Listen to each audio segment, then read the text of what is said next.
Bonjour Clément, Bonjour Julie, bonjour à tous et bonjour à toutes. et bienvenue pour un nouveau podcast des Voix de l'Esprit qui aujourd'hui s'intitule Intention et objectif. Alors ce podcast va nous amener à revisiter un petit peu ce qui anime en fait nos actes, Oui, tout simplement. À savoir, est-ce qu'on est animé, tracté d'une certaine manière par une idée d'objectif oui, quand on réalise quelque chose? oui, Est-ce qu'on tend vers un objectif? Ou est-ce que c'est véritablement une intention, hein, oui, qui va nous amener à réaliser quelque chose, qui oui, peut d'ailleurs du coup nous permettre de découvrir des choses, d'aller vers des oui, surprises, bien sûr. voilà, À vivre parce des qu'on expériences. vit des expériences qui n'étaient pas forcément planifiées. Oui, Hein. L'objectif étant, la recherche d'objectifs étant, disons, une façon de resserrer hein, oui, le chemin, le tunnel, hein. oui, Quand l'intention, elle, est une forme d'ouverture vers quelque chose de plus grand et peut-être quelque chose qui peut nous dépasser. oui, Voilà, et évidemment, si on fait ce podcast, c'est parce qu'on constate que beaucoup de personnes tendent vers un objectif, et en tendant vers l'objectif, dans le terme tendre, hein, il y a cette idée de tension, oui, hein, donc c'est-à-dire elle provoque une forme de tension sur elle-même, oui, hein, ou voire sur les autres, hein, quand elle leur demande des oui, objectifs, d'atteindre des objectifs.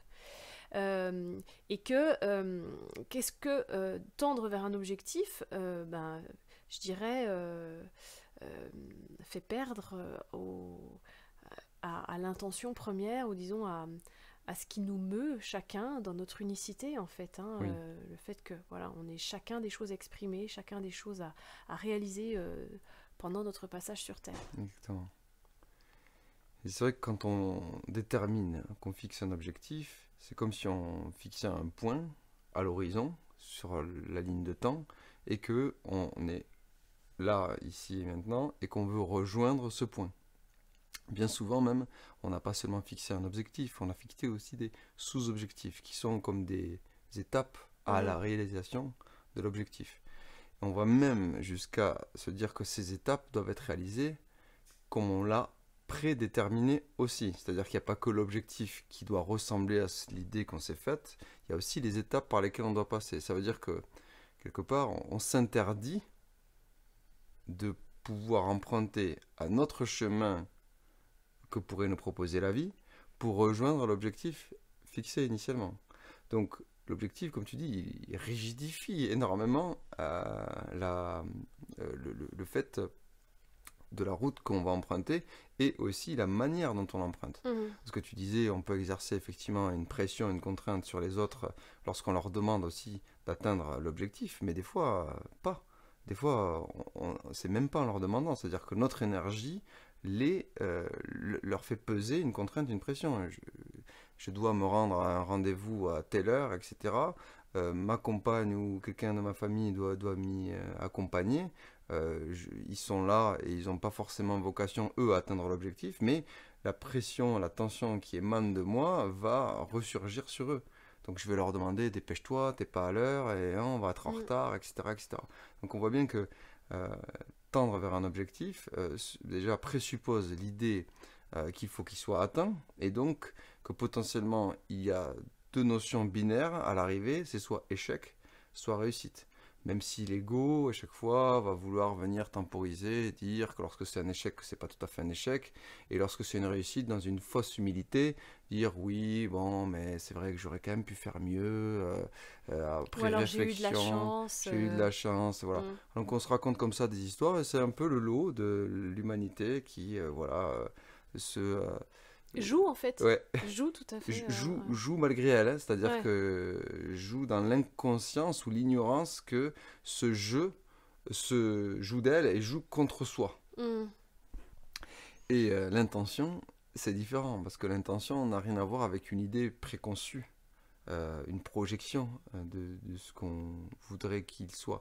Une intention, c'est plutôt du domaine, même si j'aime pas beaucoup ce terme, mais des valeurs. C'est-à-dire que on se dit, ben voilà, moi, mon intention, c'est de rester, par exemple, fidèle à moi-même.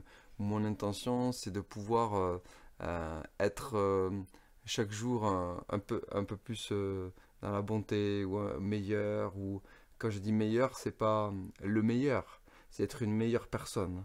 Hein, ça veut pas dire être meilleur qu'eux non Mhm. plus. Pas de comparaison. Pas de Mhm. comparaison, pas de classement, pas de compétition. Mhm, mhm, Meilleur, ça veut dire qu'est-ce qui fait que moi, j'ai le sentiment que ma vie voilà, prend tout son sens lorsque j'offre davantage le meilleur de moi-même, que je suis un peu plus dans ma vérité, que je suis un peu plus clair, un peu plus concis, un peu plus précis, un peu plus aidant, un peu plus aimant, un peu plus... Voilà, peu importe en fait là où on met la valeur qu'on veut mhm, développer, entre guillemets.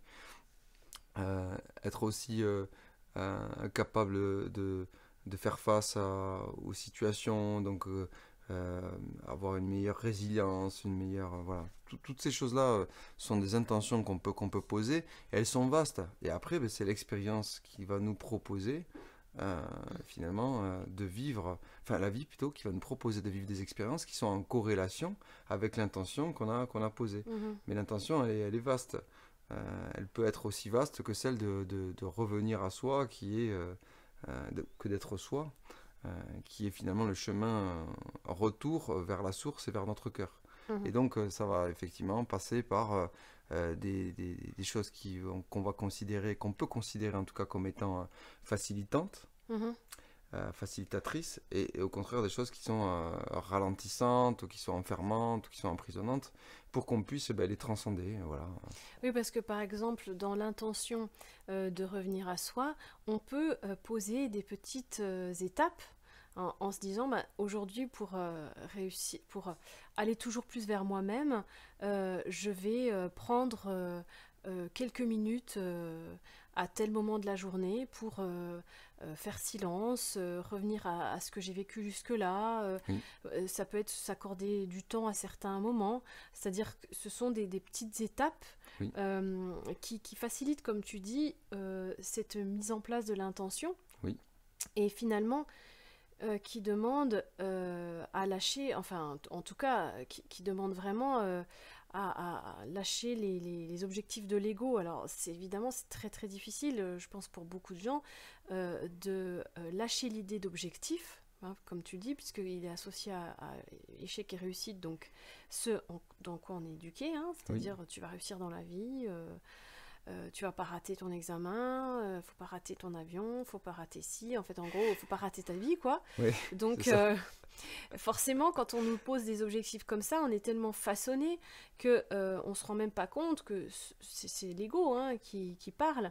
Et lâcher cette idée d'objectif, c'est déjà pour certains quelque chose d'extrêmement difficile à faire, Oui, puisque quand on pose pas d'objectif, c'est comme s'il n'y avait pas de cerise sur le gâteau, de pompons. C'est-à-dire que on revient véritablement à l'instant.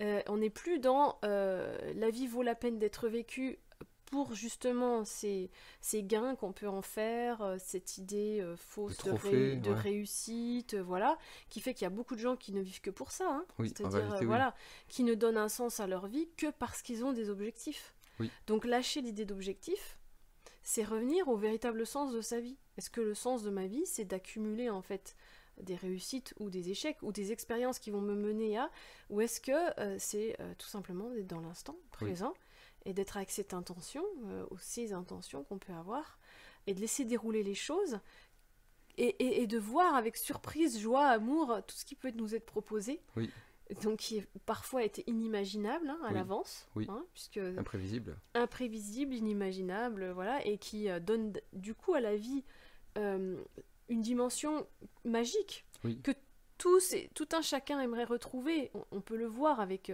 cette oui, multiplication des films, des livres qui parlent de magie, de pouvoir, de choses comme ça, qui en réalité sont tout simplement l'aspiration de l'être humain à retrouver cette forme de magie de la vie, oui, euh, ce côté inattendu, en fait, oui, imprévisible, qui passe pas par des baguettes, évidemment.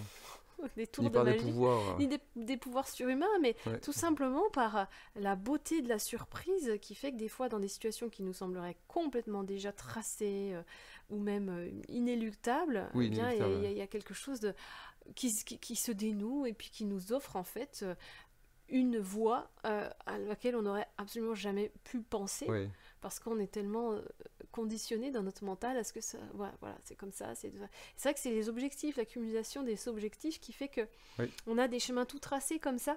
oui, Hein, tu veux aller rentrer à l'université ou être médecin, ben, c'est ton objectif. Ben, la voie, c'est tu étudies, tu passes ton bac, tu vas en faculté de médecine et puis tu es médecin. oui.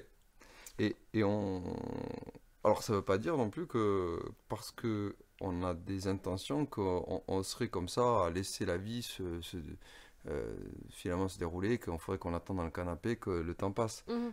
Ça veut pas dire qu'on ne peut pas apprendre. Par exemple, je peux avoir l'intention d'apprendre le piano, je peux avoir l'intention de devenir, comme tu dis, physicien. Mais est-ce que ça va prendre forcément la voie scolaire? Non. On a des exemples, hein. Nassim Haramein, par exemple, qui est un grand physicien, biologiste et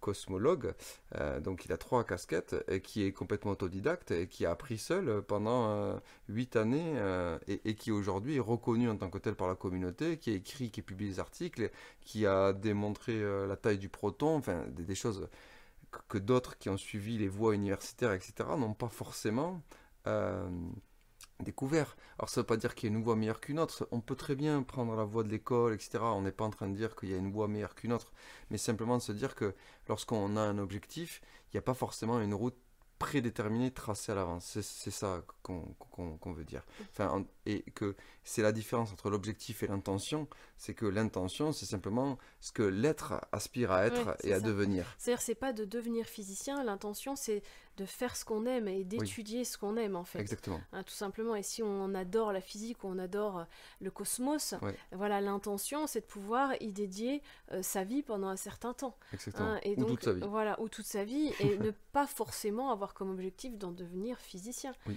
Après, l'objectif découle de façon naturelle, et donc ce n'est justement pas un objectif, oui, c'est une conséquence, une oui, concrétisation de la pleine place oui, laissée à l'intention, en fait, qui oui, est elle-même qui naît oui. de l'aspiration profonde. Donc voilà, ce qui est vraiment important de prendre en considération, c'est que ces deux notions sont pas forcément contraires, seulement le sentier ne peut se dessiner qu'au fur et à mesure. On ne peut pas décider à l'avance, parce que ça c'est ce qui nous fait finalement aller chacun de nous, êtres humains, dans des directions aussi qui ne sont pas euh, harmonieuses, qui ne sont pas coordonnées, qui ne sont pas collaboratives, puisque l'objectif de l'un, eh bien, forcément, Peut croiser peut la route croiser, de... peut se télescoper, Copé, oui, peut c'est aller ça. dans une direction aussi complètement diamétralement opposée à celui de son voisin ou à celui qui vit à l'autre bout de la planète. Parce que Ou juste, même de celui qui vit avec lui. ouais, ou de Hein, celui parce que qui c'est partage ce sa qu'on vie. voit dans les couples, hein, quand Oui, les objectifs diverge. divergent, sont diamétralement opposés, ou même qui se télescopent, comme tu dis, c'est-à-dire que les deux aspirent à la même chose, Oui, et qu'il peut y avoir compétition, du oui, coup. Hein, exactement, rivalité, ouais. rivalité, ouais. Ouais. Eh bien, on sent que c'est pas sain tout ça. Et c'est ce qui concourt à rendre le monde ben, si conflictuel, si des fois cacophonique, pour pas dire chaotique.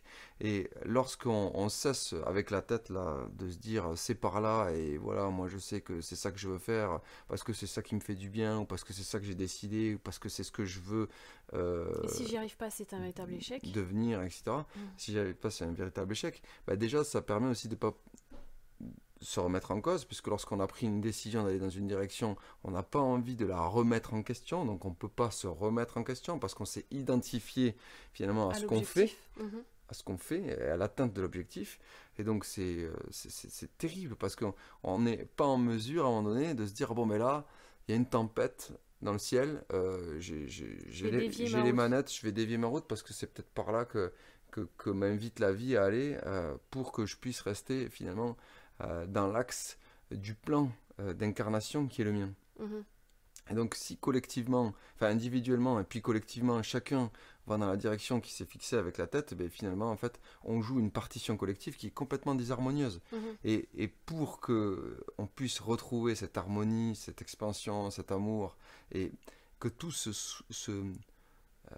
s'ordonne en fait, s'articule de manière absolument magistrale, eh bien il faut que chacun puisse à un moment donné s'arrêter déjà, arrêter de vouloir planifier, et puis sentir, comme tu le disais, ressentir quelle est l'intention qui nous meut, celle qui nous fait vraiment être, et choisir de se diriger vers. Mhm. Voilà. Ce sera le mot de la fin, Clément. Merci Julie. Merci à toi. Merci à vous pour votre écoute. Merci beaucoup. Et à bientôt pour un prochain podcast des Voix de l'Esprit. À bientôt.